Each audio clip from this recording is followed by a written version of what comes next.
We'll start with your audition. Tell us a little something about you. Been through some crazy stuff in my life. It's been a long road, a lot of sweat and tears to get to where I'm at. I was in an accident. They focused quite a bit on the car accident that you've been in. And I know a lot of times for Idol fans, they get worried about, is this person going to be defined by their backstory? But you seem to kind of avoid that. It didn't seem to become the recurring theme that they brought it up every single time they showed you. Well, I didn't even want it to be in the first place. Okay, Really? I didn't go in there saying, oh, I have a story at all. I wanted to be about my voice. I wanted to be on the show because I could sing. When they did the story, I was kind of uneasy about it because it's like, that's not why I was there, especially in the beginning. That's what the show thrives off of. It's a TV show. Exactly. And for me, it was kind of disheartening because I didn't want to be known for that. Kind of during the show, I never went back to it. I never really talked about it because I was there for one thing, and that was to be a singer and to make my mark in the industry. Hollywood Week, during the Sing for Your Life round, you actually sang an original composition. Yeah. Did you have any fear about like singing something of your own? It's got to be a little bit risky. I knew that I needed to show my musicianship and my artistry, you know, off the bat to get to that next level. They knew I could sing. They knew I was a good singer. And so it was a matter of showing what kind of an artist I was. On the TV show, they only showed like 2 seconds of it. The last 2 words of me singing, "Come home, baby, baby, come home." I mean, which kind of sucked.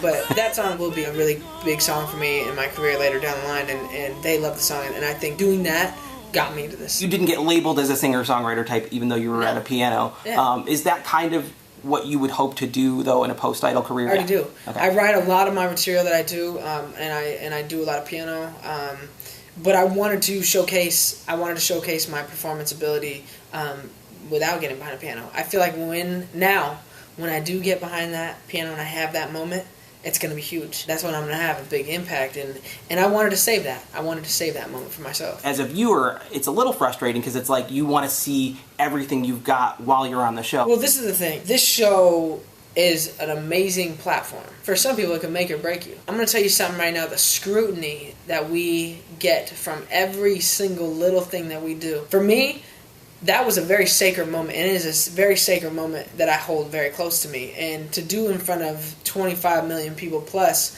to get in back of a piano and do a cover song, to let that moment define you, because a lot of times it does. Being on stage defines what you're going to do and who you are as a performer. I didn't want anything. I didn't want any scrutiny on anything that I had to do besides my music in back of a piano.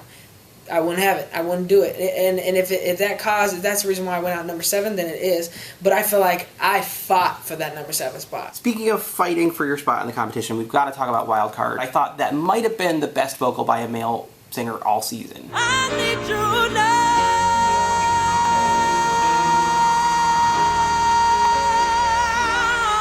I was sitting up there with James, and we both knew it was either one of us, you know. And of course, since you guys are friends, they... Oh, yeah, exactly. Exactly, they had to do it. To make it more painful. They had to do it. These 2 guys roommates since Hollywood Week, you should know. I mean, they are as tight gets. And James looked at me, we had rehearsal, and he heard me do that song, and it made him cry.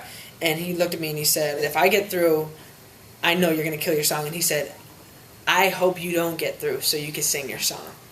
And I looked at him and I was like, oh, that's a good idea. I mean, put it in perspective. I get to sing one more time on the show, and I know I can really kill this song. When he got through, he looked at me and he said, kill it. It worked out perfectly. Not an hour of another day, but Lord,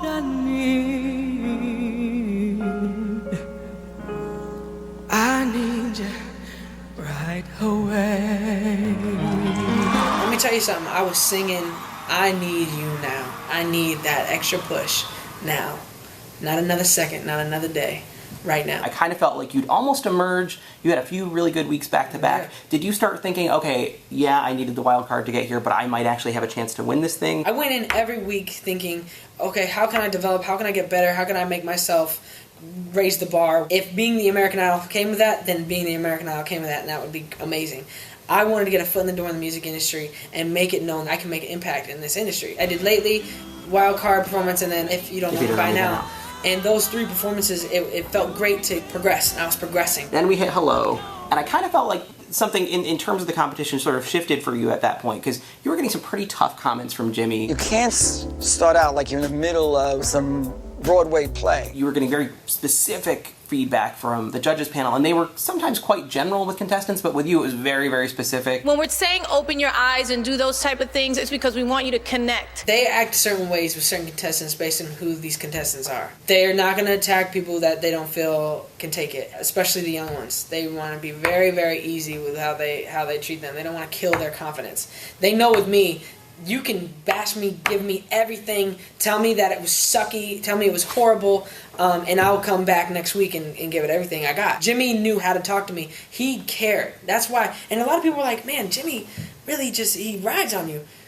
When the cameras are on, Jimmy's giving me, when the cameras are off, Jimmy's hugging me and kissing me and telling me, you're going to do great. So that didn't bother you? And I could take it. No, I take it in. I live in an Italian-Spanish household. Do you know how much stuff is said? Inside my mind. What happened with Hello? Did you know, first of all, that was a big Idol moment for David Cook during season 7 that he had? No, I didn't. I didn't know that it was a big moment for him, and I didn't care either. That week, we were looking for songs for almost 2 hours. I was sitting in with Jimmy, Nigel, and everybody, and we couldn't find a song. We were going through all these songs, and then finally Hello came up, and it was like, well, I mean, your voice would sound good on this. Yeah, it would sound good, but do you know it? No, I don't know it. I have no idea. I've never heard the song before in my life. I was working with Rodney Jerkins. He said, oh man, I could kill this song. We can really produce this heck out of this song. So I'm sitting here thinking, okay, well, Jimmy says I could sing the crap out of this. We raised the key as well. I didn't do it in the key of David Cook. I raised it. Let's learn a new song this week.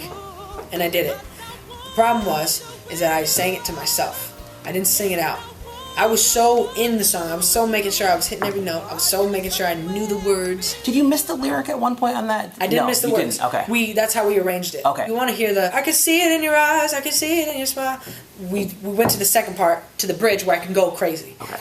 Half because the producers wanted it, half because it's just how it goes, and you have to cut the song in the 130. Right. I didn't want to do it that way. I didn't even know the song. It was horrible. If you listen to that song vocally, I murdered it. I love you.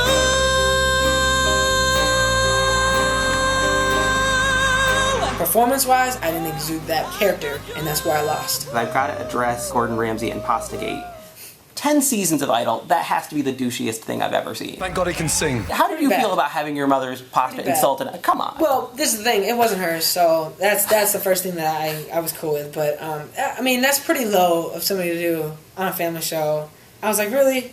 I mean, you're going to go that low just to promote your show? Like, come on, man. It's fine. You look afraid of food right now. I've never seen that before. And he didn't even try it. It was cool because my mom knew how much everybody, Nigel came, Ken, everybody had my mom's cooking, and we're like, oh my gosh, can we take her? Let's get back to some of your performances. Tiny Dancer, you also got some feedback in that week and in the prior week about enunciations or like almost an accent coming through. I said like something like ballerina on accident. Ballerina. And it was just how I closed my mouth when I was saying it. That sucked. But I have a certain sound. I have a certain way I sing words, and that's what makes me me. And that's another thing that's gonna work well with me when I go into the next level and get into the radio and stuff like that. When you hear my song, when you hear my voice, that's Stefano Langone. Talk for a quick second about the night Pia was eliminated. Pia. Stefano, you are safe. Emotionally that night, I was pretty tore up. I was tore up because Pia left, and I was really sad about that. You know, I really knew how much she wanted it, and I kind of felt like I knew what kind of wrath I was going to get after that. And that kind of made me mad, not only because of how the judges reacted and everybody in the crowd, which wasn't like that at all. If you were there, you know that they weren't getting mad that I was getting through. They were getting mad that she hadn't got through. And just knowing that everybody was going to affiliate her leaving with me. Yeah.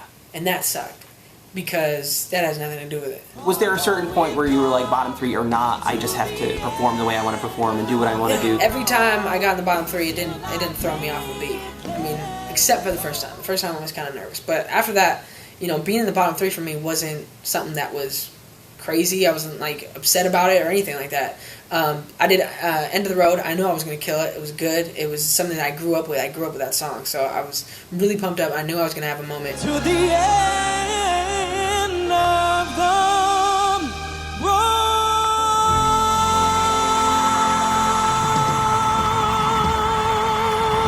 You seemed almost relieved on the last elimination night, and I think your sing-out was better than your original performance of Lately and was probably one of your best performances of the season. It was graduation almost. I wanted to make sure that last performance was like This is who Stefano is. Have a good season. You're gonna see me again. Go!